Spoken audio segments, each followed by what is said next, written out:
केन्दुझर जिला भद्रासाही ग्राम पंचायत अंतर्गत टंट ग्राम Narbheram power and steel private limited खनि सम्मुखें आज भद्रासाही पंचायतवासी गणधारणा देखा मिली। खनि आरंभ होगा परठू नरभे राम खनि सबुबले स्थानीय लोकों अणदेखा कर स्थानीय लोकों जमी उपरे होइतिबा एही खनि स्थानीय लोकों रोजगार देउनथिबा बेले बाहर जिलार लोकों नियुक्ति दियोछि। एपरिकी कंपनी तरफ स्थानीय लोकों कौनसी प्रकार सुविधा सुजोग जोगाई दिया जाउ नाही। नरभे राम खनि उपरे बारंबार विभिन्न प्रकार अभियोग होई आसुतिले हेले कंपनी अभियोग शुणु नाही।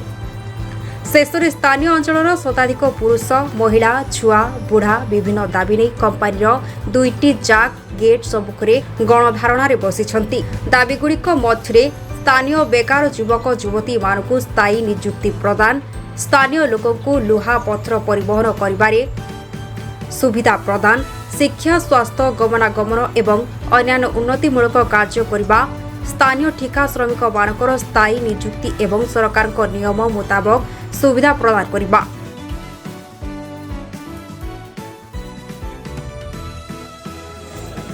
नमस्कार, मु अंकिता उपाध्याय भद्रासाही गोटे बासिंदा। आमर आज एठी धारणा करिवार प्रथम मुख्य कारण होची एठिका लोकों को बहुत लोकों को एठी घर नाही, छात नाही, आउ बहुत बेरोजगार हेकिरी माने यंग पीपल माने बहुत बेरोजगार हेकि बसिचंती। तापरे आमे जेतबेले माइन्स खोलिला दिनों आमे जेतबेले तांको अपील करूचु कि आम एरिया रे रही कि जदि माइन्स रे लोक मानकु घर मिलिबो नाही, काम मिलिबो नाही, आउ एमाने एठी पाठशाठ पढ़िबे जिबे बाहर पर पाखरे खटिबा पई सेटा तो यथार्थ नुहे ना। तो तांको जेतबेले अपील करा गला घर पई सेमाने कहिले कि आमे 300टा घर हाटडिया रे देइचु, अमके जगह रे देइचु, सेठी घर देले कोन हबो। आज आम जगह नै कि आपण माने माइन्स करिसंती, आम जगह रे आपण माने रही जंती, तो आम लोक माने पाइबा कथा ना। पर लोक माने तो आपण पई किछि उपकारिता करि नाहंती जे सेमाने उपकृत हेबे। तेणु करी एठी लोक मानकु बहुत लोक माने अछंती बेरोजगार बुलुचंती, तांको काम मिलुनी, काम नथले लोक माने चलिबे केमती।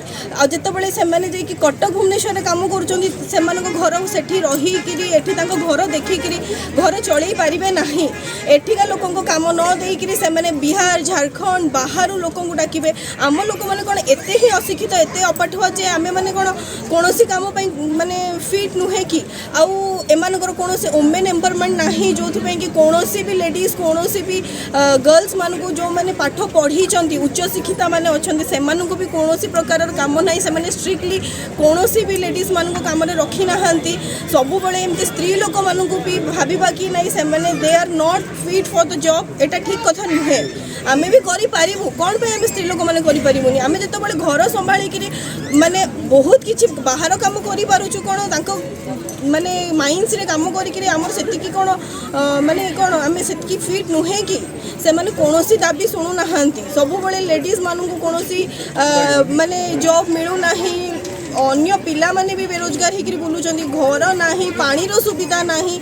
लोक माने गरम दिन आसलानी पानी पई हाहाकार होचंती, माने जाउचंती 2 किलोमीटर 3 किलोमीटर पर्यंत पानी बोही बोही चलिबा पई। आजिकल को जुगर माने जुग आसिकी कोठी पहुंचलानी 2024 हेलानी लोक किंतु एबे भी सुधा पोखरी हैला कोनोसी कुआ हैला नाला नर्दमार पानी कोन पई पीकी पहुंचबे जेतबेले तमे तापरे सेही माइंस वाला को पई ही एठी सब पॉल्यूशन होउची। लोक माने सेगुडा को भी सहू केवल तांकर सुविधा पाई, जदि तांको सुविधा हबनी, तांको मेडिकल फैसिलिटीज मिलबनी, तांको वाटर फैसिलिटीज मिलबनी, तांको घर रहिबार मिलबनी, तो एठी लोक माने कोन पाई माइंस रखिथिले ना तांकर भी फ्यूचर देखिबा पाई। तो आमे एही सब कारण पाई एठी धारणा रे बसिचु माने जोटा कि अनिर्दिष्ट काल पाई जो पर्यंत हम दाबी पूरण न हेची आमे माने एठू उठिबो ही नाही। मो ना अर्जुन सांडेल, ग्राम झाड़गां। आज धारणार उद्देश्यटा कौन? आज धारणार उद्देश्य है ये कंपनी नरभे राम पावर स्टील 3 वर्ष है माइंस ये ओपनिंग खोलला।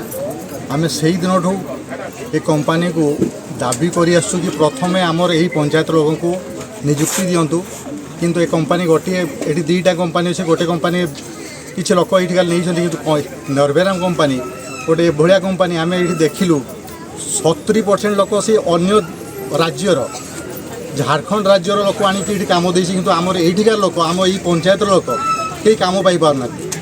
यहाँ बारंबार कहला परे भी से आम कथा कर्णपात करूनी तापर ये अंचल जो पानी स्कूल स्कूल आम्बुलांस व्यवस्था एगुड़ा कहला बेलू से शुणे आम तो पंचायत बहुत बड़ पंचायतटा ये पाखर जो टंट गाँटा जो तार माइंस अच्छी जदि तांकर भी राति किसी यदि असुविधा हुए आम्बुलांसटा कहले भी से एत बड़ कंपानी गोटे आम्बुलांस भी दौनी ये जिन बारंबार जनइला से माने कर्णपात न करूँ आम आज धारणा बसु मो ना हूँ कस्तूरी राम मु झाड़गाँर बासिंदा आज जो ये आम आज धारणा बसीचु आपण देखुवे भी बहुत संख्यार झील संख्या अच्छी अच्छा ये आज बसवार कारणटा हूँ जे एठी निजुक्ति नहीं परिवार निजुक्ति नहीं एत बड़ मुझे जानूची ये मुझे छोट बड़ देखुची ये माइंडटा खोली किंतु एठिकार आम जो भद्रासाई पंचायत हो कि सेरेंडा पंचायत हो कौन सी लोक रोजगार मिलूनी घर सब समस्त असुविधा होती जेहेतु झील पिला पाठपढ़ा पढ़ापढ़ी भी बहुत असुविधा होती खनि तो मात्र खोली सी जिते बारंबार कहला भी कहूँ हो ठीक अच्छे मुझे देखी किसी देखुनी जदि जे बाहर आणिक लोक रोजगार दे पार्टी तो आम जदि ये धूली धुआं खाई आम जमी बाड़ी नष्ट होती तो तथापि आम अंचल लोक मैंने कई कम करूना जदि एमती भी माने मु देखुची 6 मास वर्ष तलर कथा एमती भी किसी मोर लोकाल अंचल किसी काम करुले जदि जो मैंने काम करते से ना तांकर किसी रेजिस्टरमेंट ना कि ना से चाहिए बाहर करदेव चाहिए रखब यार तो कंपानीर नियम ना देखुची केते जन काम कले से माने कौन जदि कौटी कहार आसवा टे भी भूल बसत है से कौन बाहर करला जदि बाहर करदेला तो से तो निहाती 15 दिन कि 20 दिन पर डाकिबा कथा किंतु से भी बाहर करनी पेट मारिदेला से आज आम धारणा बसीचु जे जहाँ भी आमर माने कंपनी को लिखिक दिखाई प्रतिश्रुति से प्रतिश्रुति आमर से देखू पूरण करूँ जदि जिते पर्यंत भी सी आमर दाबी न कर आम से दिन पर्यंत माने एठी धारणा बसती मु पूर्णचंद्र महाकूट ग्राम भद्रासाई धारणा आज नरवरम ये धारणा देखु आज 26 तारीख रु आम धारणा आरंभ है किंतु आम गत 12 तारीख को कंपनी को गोटे स्ट्राइक नोटिस देलु 10 दिन समय देलु आमर मुख्य उद्देश्य जे आम कहूँ जे ये अंचल जो आमर वर्तमान परिस्थिति बेकार युवक युवती माने अच्छी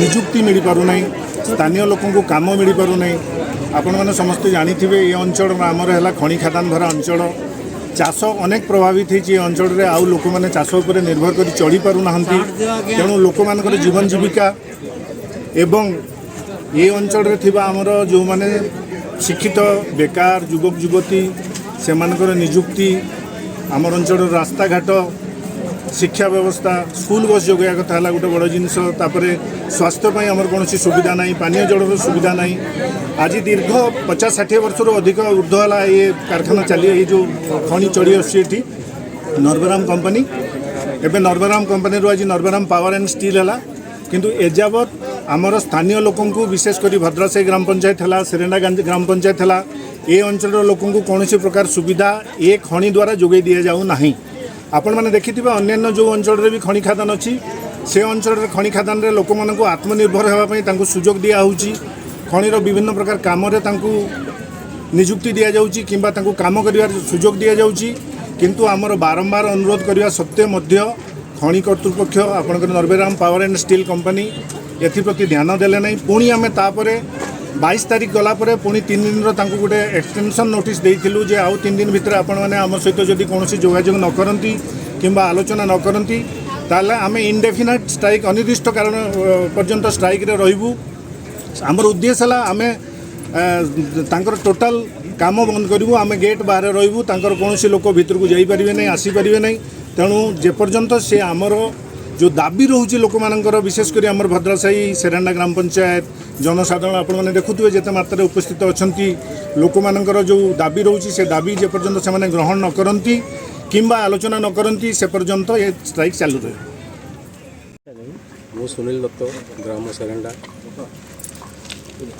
देखो विगत वर्ष किसी दिन वर्ष पूर्व नरवराम कंपानी रो से खड़ी उत्तोलन हो अथवा आप पिलेट प्लांट रो जनशुणाई आम स्थानीय लोक जनस्वार्थ आम ତାଙ୍କୁ ସମର୍ଥନ କରି ଆସିଥିଲୁ। ଯେମିତି ସ୍ୱାସ୍ଥ୍ୟ ହେଉ, ଶିକ୍ଷା ହେଉ, ନିଯୁକ୍ତି ହେଉ, ପରିବହନ କ୍ଷେତ୍ର ହେଉ, ସବୁ କ୍ଷେତ୍ରରେ ଆମର ଲୋକ ଯେମିତି ସ୍ୱାର୍ଥରେ ତାଙ୍କର ପାଇବେ ସବୁ ଜିନିଷ ବୋଲି ଆମେ ତାଙ୍କୁ ସମର୍ଥନ କରି ଆସିଥିଲୁ। କିନ୍ତୁ ସେମାନେ ପ୍ରତିଶ୍ରୁତି ଦେଇଥିଲେ, ସେ ପ୍ରତିଶ୍ରୁତି ବର୍ତ୍ତମାନ ସୁଦ୍ଧା ସେମାନେ ଫୁଲଫିଲ୍ କରିନାହାନ୍ତି। ଆଉ ସେମାନେ ଠକି ଚାଲିଛନ୍ତି। ସେଥିପାଇଁ ଆଜି ଆମେ ଶାନ୍ତି ଶୃଙ୍ଖଳା ଭାବରେ ଧାରଣା ଦେଇଛୁ। ଯେ ପର୍ଯ୍ୟନ୍ତ ଆମର ଦାବି ପୂରଣ କରିବେ ଆମେ। କ'ଣ ଦାବି ଆପଣମାନଙ୍କର ଅଛି? ଯେମିତି ନିଯୁକ୍ତି, ସ୍ଥାନୀୟ ଲୋକଙ୍କର ନିଯୁକ୍ତି, ପରିବହନ କ୍ଷେତ୍ର ହେଉ, ସ୍ୱାସ୍ଥ୍ୟ ଆମେ କହିଥିଲୁ ଆଗରୁ ମେଡ଼ିକାଲ ଗୋଟେ ହେଉ, 4 ବେଡ୍ ଆଟଲିଷ୍ଟ ମାନେ 4 ବେଡ୍ ଯେଉଁଟା କାଜୁଆଲିଟି କୁହାଯାଏ, କି ସାଲାଇନ୍ କିଟା ଜ୍ୱର ହେଲା, କି ଆକ୍ସିଡେଣ୍ଟ କେଉଁଠି ହେଲା ତାକୁ କାଜୁଆଲିଟି କରିକି ପଠାଇବା ଜିନିଷ ହେଉ। ଆଉ ସ୍କୁଲ ବସ୍ ପାଇଁ ବି ସେମାନେ ବାରମ୍ବାର ପନ୍ଥେଇ ହେଉଛନ୍ତି। ସେ ବି ବହୁତ ବାରମ୍ବାର କୁହାହେଲା ସତ୍ୟ, ସେମାନେ କୌଣସି ପ୍ରକାର ତାର କିଛି କରୁନାହାନ୍ତି। ସେଥିପାଇଁ ଆଜି ଆମେ ଧାରଣା ଦେଇଛୁ। କମ୍ପାନୀ କର୍ତ୍ତୃପକ୍ଷଙ୍କ ସହିତ ଆପଣଙ୍କର କିଛି କହିଥିଲେ? ତାକୁ ଲିଖିତ ଆକାରରେ ବି ଦିଆହେଇଛି। ତାକୁ ରିମାଇଣ୍ଡର ଦିଆହେଲା, ଲିଖିତ ଦିଆହେଇଥିଲା, ପୁଣି 22-23 ତାରିଖ ଦିନ ପୁଣି ରିମାଇଣ୍ଡର ଦିଆହେଲା। ତାକୁ 10 ଦିନର ଆମର ସମୟ ଦେଇଥିଲୁ, ସେ ଭିତରେ ସେମାନେ କିଛି ଯୋଗାଯୋଗ କରୁନାହାନ୍ତି। ତାପରେ ଆମେ ରିମାଇଣ୍ଡର ଗୋଟେ ଦେଇଛୁ, ପୁଣି 3 ଦିନ ଦେଲା ପରେ ବି ସେମାନେ କିଛି ଯୋଗାଯୋଗ ନ କଲା ପରେ ଆମେ ବର୍ତ୍ତମାନ ଧାରଣାରେ ବସିବୁ। ଆକୁ ଆପଣଙ୍କର ପଦକ୍ଷେପ କ'ଣ ରହିବ? ଆଗକୁ ଯେ ପର୍ଯ୍ୟନ୍ତ ଆମର ଦାବି ପୂରଣ ହେବ, ଆମ ଅନିର୍ଦ୍ଦିଷ୍ଟ କାଳ ପାଇଁ ଆମେ ଧାରଣାରେ ବସିବୁ। ଶାନ୍ତି ଶୃଙ୍ଖଳା ଭାବରେ ଆମେ ବସିବୁ। ଶ୍ରୀ ଗଣେଶ ଚନ୍ଦ୍ର ପଲେଇ କ'ଣ ଧାରଣା ଦେଇଛନ୍ତି ନରଭେରାମ? ସ୍ଥାନୀୟ ସମସ୍ୟାକୁ ନେଇକରି ଧାରଣା ଦିଆଯାଇଛି। ଶିକ୍ଷା, ସ୍ୱାସ୍ଥ୍ୟ ଏବଂ ଏଜୁକେସନ୍ ସବୁ କ୍ଷେତ୍ରରେ କମ୍ପାନୀ ତରଫରୁ ଯେଉଁ ଅବହେଳା ପ୍ରଦର୍ଶନ କରାଯାଉଛି ତାର ବିରୁଦ୍ଧରେ ଆଜି ଧାରଣା। ଚାକିରି ଫାକିରି ପରା ବହୁତ ଦେଉଥିଲା। ହଁ, ସ୍ଥାନୀୟ ପିଲାଙ୍କୁ କିଛି ଠିକା ସଂସ୍ଥା ପାଖରେ ଦିଆହେଇଛି ନିଯୁକ୍ତି, ଯେଉଁମାନେ କି ସରକାରଙ୍କର ଯାହା ବ୍ୟବସ୍ଥା ଅଛି ଶ୍ରମ ବିଭାଗର, ସେ ଅନୁଯାୟୀ କୌଣସି ପ୍ରକାର ସେମାନଙ୍କୁ ସୁବିଧା ସୁଯୋଗ ଦିଆଯାଉନି। ତ ଆମର ଦାବି କମ୍ପାନୀ ପାଖରେ ଏଇଆ ରହିବ ଯେ ସେ ପିଲାମାନଙ୍କୁ ସମସ୍ତ ସୁବିଧା ସୁଯୋଗ ଦିଆଯାଉ ସରକାରଙ୍କର ବ୍ୟବସ୍ଥା ଅନୁଯାୟୀ। ଏବଂ ସବୁଠାରୁ ମୁଖ୍ୟ କଥା ହେଲା ଯେ କମ୍ପାନୀ ଯେଉଁ ପରିମାଣର ଲୁହାପଥର ଏ ଅଞ୍ଚଳରୁ ମାସକୁ ପ୍ରାୟ ଲଗଭଗ 3.5 ଲକ୍ଷ ଟନ୍ ପରିବହନ କରୁଛି। ତ ଆମର ସ୍ଥାନୀୟ 2ଟା ଯେଉଁ ପଞ୍ଚାୟତ ଅଛି, ଭଦ୍ରାସାହି ଗ୍ରାମ ପଞ୍ଚାୟତ ଆଉ ସେରେନା ପଞ୍ଚାୟତ, ପ୍ରାୟ 60ଟା ପରିବହନ ସଂସ୍ଥା ରହିଛି, କିନ୍ତୁ ସେମାନଙ୍କୁ ସବୁ ସୁଯୋଗ ଦିଆଯାଉନି। ବିଶେଷ କରି ଆମର ସ୍ଥାନୀୟ ଲୋକମାନେ ଖଣି ଖାଦାନ ଉପରେ ନିର୍ଭରଶୀଳ ଏବଂ ପରିବହନ ସଂସ୍ଥା ଯେଉଁ ପିଲାମାନେ ବେକାର ଯୁବକ ମାନେ କରିଛନ୍ତି ତାରି ଉପରେ ପରୋକ୍ଷ ପ୍ରତ୍ୟକ୍ଷ ଭାବରେ ବହୁତ ପିଲା ଡିପେଣ୍ଡ କରୁଛନ୍ତି। ଆମର ଏଣୁ ନିର୍ଦ୍ଦିଷ୍ଟ ଭାବରେ ଦାବି ରହୁଛି ଯେ ସମସ୍ତ ଯେଉଁ ସ୍ଥାନୀୟ ପରିବହନ ସଂସ୍ଥାମାନଙ୍କୁ ପରିବହନ କାମରେ ସୁଯୋଗ ଦିଆଯାଉ ଏବଂ ସେଥିପାଇଁ ଆଜିର ଆମର ଧାରଣା। ଏ ବାବଦରେ ଆପଣ କମ୍ପାନୀ କର୍ତ୍ତୃପକ୍ଷଙ୍କ ସହିତ କଥା ହେଇଥିଲେ କି? ଏ ବାବଦରେ କମ୍ପାନୀ କର୍ତ୍ତୃପକ୍ଷଙ୍କୁ ଲିଖିତ ଭାବରେ ଦିଆଯାଇଥିଲା ଏବଂ ସମୟ ମଧ୍ୟ ଦିଆଯାଇଥିଲା। ସମୟ ଭିତରେ କମ୍ପାନୀ ତରଫରୁ ଆଗ୍ରହ ପ୍ରକାଶ ହେଲା ନାହିଁ, ଯାହାଫଳରେ ଏହାକୁ ଆଜି ଧାରଣା ପୂରଣ। ଆଗକୁ ଆପଣଙ୍କ ଡିସିସନ୍ କ'ଣ ରହିବ? ଯେତେ ପର୍ଯ୍ୟନ୍ତ କମ୍ପାନୀ ଆମର ଧାରଣା ତେବେ ଏପର୍ଯ୍ୟନ୍ତ ନରଭେରାମ କମ୍ପାନୀର କୌଣସି କର୍ତ୍ତୃପକ୍ଷ ଧାରଣାରେ ବସିଥିବା ଲୋକଙ୍କ ପାଖରେ ପହଞ୍ଚି ନଥିବା ଜଣାଯାଇଛି। ଏହି ଗଣଧାରଣାରେ ସ୍ଥାନୀୟ ବାସିନ୍ଦା ଅଙ୍କିତା ଉପାଧ୍ୟାୟ, ପୂର୍ବତନ ସରପଞ୍ଚ କସ୍ତୁରୀ ଅରାମ, ପୂର୍ବତନ ସରପଞ୍ଚ ଅର୍ଜୁନ ସାଣ୍ଡିଲ, ସମାଜସେବୀ ପୂର୍ଣ୍ଣଚନ୍ଦ୍ର ମହାକୁଡ଼, ବବଲୁ ଦତ୍ତ, ଗଣେଶ ଚନ୍ଦ୍ର ପଲେଇ, ନରୋତ୍ତମ ନାୟକ, ହୃଦାନନ୍ଦ ପଲେଇ, ଅର୍ଜୁନ ଦାସ ସମେତ ଶତାଧିକ ପୁରୁଷ ଓ ମହିଳାଙ୍କୁ ଧାରଣାରେ ବସିଥିବା ଦେଖିବାକୁ ମିଳିଥିଲା। Bureau report, Barbil news.